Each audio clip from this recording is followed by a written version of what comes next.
To genius will not follow the same path. प्रतिभाशाली व्यक्ति का सबका अपना अपना मार्ग होगा।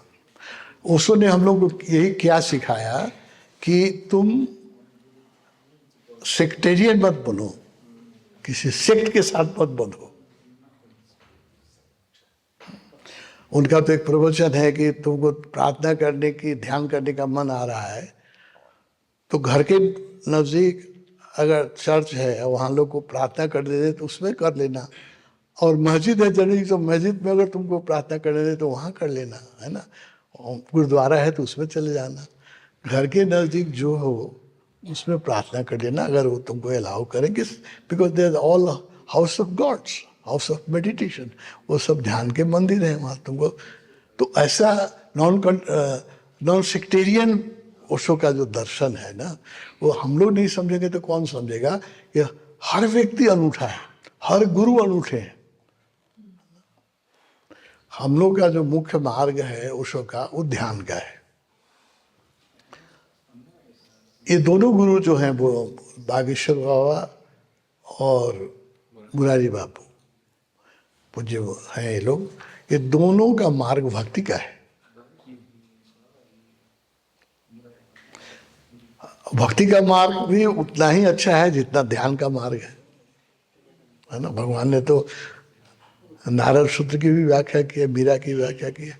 तो तुम ध्यान के दृष्टि से देखोगे तो तुमको उनमें नहीं दिखाई पड़ेगा। एक भक्त की दृष्टि से देखो तो बहुत अच्छे भक्त हैं दोनों। राम कथा, मुरारी बापू 13 वर्ष की उम्र से राम कथा कर रहे हैं। अभी जो हो रहा है उनका राम कथा रुद्रप्रयाग में 900 कितना है, 950 या कोई एग्जैक्ट नंबर में नहीं कर, समझो कि हाँ देख लो तो जरा एग्जैक्ट नंबर कहना चाहिए। 950वां राम कथा है। एक राम कथा होती है 9 दिन की, और वो बोलते हैं 4 घंटा, है ना। सोचो कितना बोला है उन्होंने। 935वां राम कथा हो रहा है, 935वां हमार हो रहा है।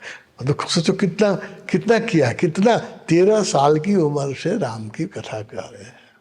और उनके पीछे, ओशो के पीछे अभी हिंदुस्तान में कितने लोग हैं, उनके पीछे अभी लोग करोड़ों लोग हैं, लाखों लोग हैं। क्योंकि भक्ति का मार्ग है, सरल मार्ग है, सब कुछ समझ में आता है। ध्यान का मार्ग है वो ज़्यादा इंटेलिजेंस खोजता है, जाति साधना खोजता है। लेकिन भक्ति का मार्ग कोई इन्फीरियर मार्ग नहीं है ना।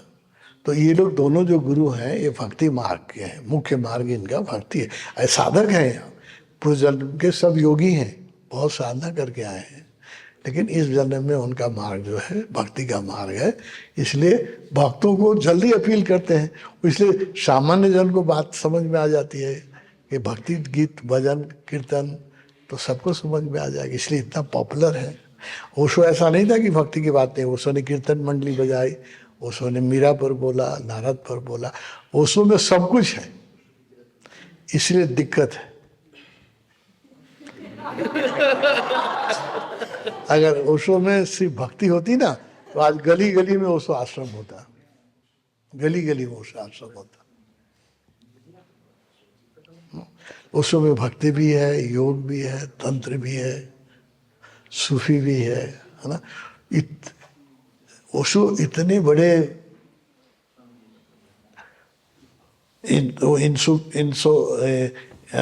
मैंने उनको क्या कहे, इतने बड़े महासागर हैं कि उनको समझना इसलिए बहुत मुश्किल है। अगर सिर्फ योग की बात करते हैं, Ramdev ji is more popular in India than Osho, क्योंकि सिर्फ इसकी बात करते हैं, लोगों की समझ में आ जाती है। तो एक एकाकी मार्ग जो होता है ना वो समझ में आ जाता है। जब जो व्यक्ति सारे पंथों की बात करता है उसको समझने के लिए फिर बहुत खुला मस्तिष्क चाहिए, बहुत बहुत विशाल मस्तिष्क चाहिए। तो हम लोगों के लिए ये दोनों गुरु बहुत आदर के पात्र हैं, बहुत ही आदर के पात्र हैं, क्योंकि ये लोग ओशो को मुक्त कंठ से मंच से प्रशंसा करते हैं, और संत लोग छुप के पढ़ते हैं लेकिन नाम नहीं लेते हैं ओशो का। अब आसाराम बाबू के लड़के यहाँ आते थे 2 बार आते थे, तो कहते थे कि लेटेस्ट किताब जो छपती है मेरे पापा मंगाते हैं। ओशो की कोई भी सारी किताब उनके पास है, और लेटेस्ट कोई भी किताब छपती है तो सबसे पहले मंगाते हैं, पढ़ते हैं। लेकिन मंच पर क्या कहते थे वो, मंच पर कहते थे कि एक गुरु है जो कहता है संभोग से समाधि, संभोग से समाधि होता तो कुत्ते बिल्ली तो सब संभोग कर रहे हैं, सब समाधि को प्राप्त हो जाते। इस स्तर की बात करते थे, है ना। लेकिन कोई भी गुरु जो अभी हिंदुस्तान, इसलिए बोले मेरा बहुत आदर है इन तीनों व्यक्ति के प्रति, क्योंकि इन तीनों के आश्रम में ओशो की प्रतिष्ठा है, ओशो की प्रतिष्ठा है। और ये लोग मंच से ओशो की प्रशंसा करते हैं, कुछ छुप के नहीं करते, मंच से करते। बहुत बड़ी बात है। वहाँ क्वेश्चन क्या था, तो वहाँ क्वेश्चन से हम भूल गए। सेकंड क्वेश्चन तुमने क्या किया था? और ये क्वेश्चन था कि उनका मार्ग और हमारे मार्ग, हाँ फर्क है, मार्ग तो सबका फर्क है। यहाँ हम लोग इतना बैठे हुए हैं, हम सबका भी ओशो में भी मार्ग फर्क है। किसी को नाद ब्रह्म अच्छा लगता है, किसी को डायनेमिक अच्छा लगता है, किसी को विपासना अच्छा लगता है, किसी को मिस्टिक रोज सूट करता है, सबका इसलिए तो उसने 600 ध्यान की विधियां दी थी ना, है ना। तो ये तो मनुष्य की विशेषता है, हर व्यक्ति यहाँ अनूठा है, हर व्यक्ति अद्वितीय है। किसी को किसी की नकल कराने की कोशिश करना हिंसा है। जो मुझे अच्छा लगता है तुम्हें अच्छा लगे, ये अगर मैं कहूँ तो ये हिंसा होगी, that will be pure violence, है ना। तुम्हारी अपनी रुचि है, रुझान है तुम्हारा अपना, इसलिए तो उसने सब कुछ कर दिया, सूफी कर दिया, ज़ेन कर दिया, लाओत्सो कर दिया, तुमको उसमें जो लगे। तो हमारा मार्ग इनके मार्ग से अलग नहीं है। ओशो के मार्ग में भक्ति भी है, ये लोग भक्ति मार्ग के प्रखर गुरु हैं, राम के प्रति भक्ति जगाते हैं, भजन कर, इतना सुंदर भजन करते हैं, राम की कथा करते हैं, और राम हनुमान की चर्चा करते हैं। सामान्य जो व्यक्ति है उसको जल्दी अपील करता है भक्ति, भक्ति सीधे साधे लोग हैं इनके पास जो हैं, वो सीधे साधे लोग हैं, अच्छे लोग हैं। और देखो इनका तो बागेश्वर बाबा का तो है कि कितने लोगों का कल्याण कर रहे हैं। गरीबों की शादी करा देते हैं, शादी ही नहीं कराते हैं, अपनी शादी नहीं कर सके हैं लेकिन हर साल 250 शादी कराते हैं, और शादी जो कराते हैं उन लोगों को सारा खर्चा देते हैं, गरीबों के लड़के के। और आजकल अब मोटरसाइकिल भी, पहले मोटरसाइकिल नहीं देते थे, अब एक मोटरसाइकिल भी, जब दामाद को एक मोटरसाइकिल भी दे रहे हैं हर को, है ना। तो एक और कपड़ा लत्ता सब कुछ देते हैं। ऐसे लोगों को हमको भी कहा नेपाल से 2-3 लड़कियों की इस बार हम शादी कराएंगे, गरीब लड़की हो तो मुझे खबर करना, है ना। जिसके माँ बाप नहीं हो, या माँ बाप अक्षम हो कि लड़की की शादी करने में, शरीर से अक्षम हो, या आर्थिक दृष्टि से अक्षम हो, या मर गए हों, ऐसे हैं। तो ऐसे लोग, ऐसे 250 लोगों की शादी कराते हैं बच्चियों के, और उनको सम्मान के साथ जीने के लिए कपड़ा लत्ता, सोफा सेट से लेकर के और मोटरसाइकिल तक देते हैं। तो दूसरे के लिए कौन ऐसा करेगा, जा दिखाओ तो मुझे। अपनी बेटी को देते समय तो लोग कंजूसी करते दूसरी की बेटी के लिए कौन मोटरसाइकिल देगा।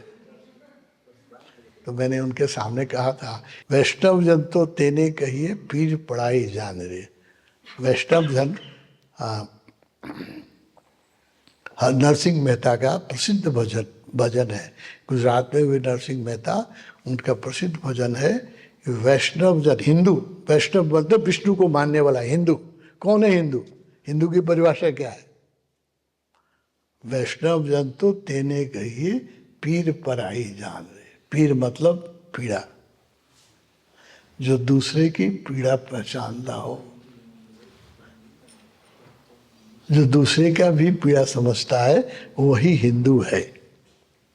ये मैंने उनके मन से भी कहा था। हिंदू हिंदू बहुत कहते हैं, तो मैंने कहा था हिंदू की परिभाषा क्या है?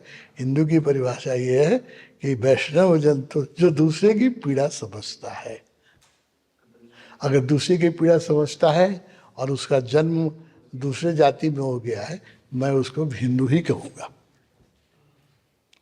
अगर दूसरे की पीड़ा, क्योंकि जो दूसरे की पीड़ा जानता है उसका हृदय इतना विशाल है, वही जानेगा ना। तो ये लोग भाग्यशाली तो कमाल कर रहे हैं।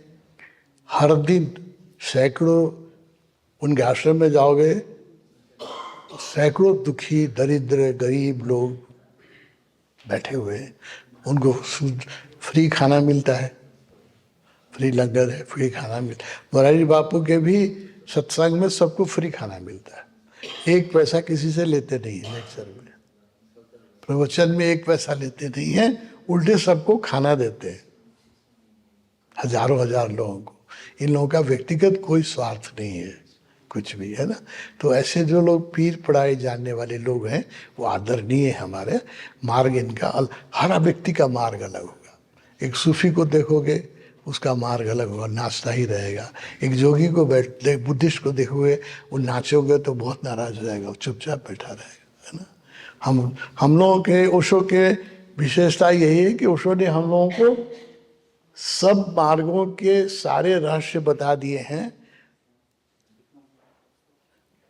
विशेषता है। और दुर्भाग्य है कि सब जानने के कारण हम लोग किसी पर भी ठीक से नहीं चलते। एक ही बात रहता है तो ठीक से चलते ना, सब बता दिया है इसलिए हम लोग किसी पर भी ठीक से नहीं चलते। सबको लगता है कि आता ही भगवान ने तो सब कह ही दिया। किसी ओशो सन्यासी से बात करके देखो तो बड़े बड़े गुरुओं को फीका कर देगा हमारा सन्यासी। वो सीधे गुरु ही पैदा होता है, शिष्य तो पैदा होता ही नहीं उसमें। ये अलग है मार्ग उनका, बहुत सरल मार्ग है, गांव के सीधे साधे लोगों को समझ में आता है। हमारा जो मार्ग है सुपर इंटेलिजेंट लोग होंगे उनको समझ में आएगा।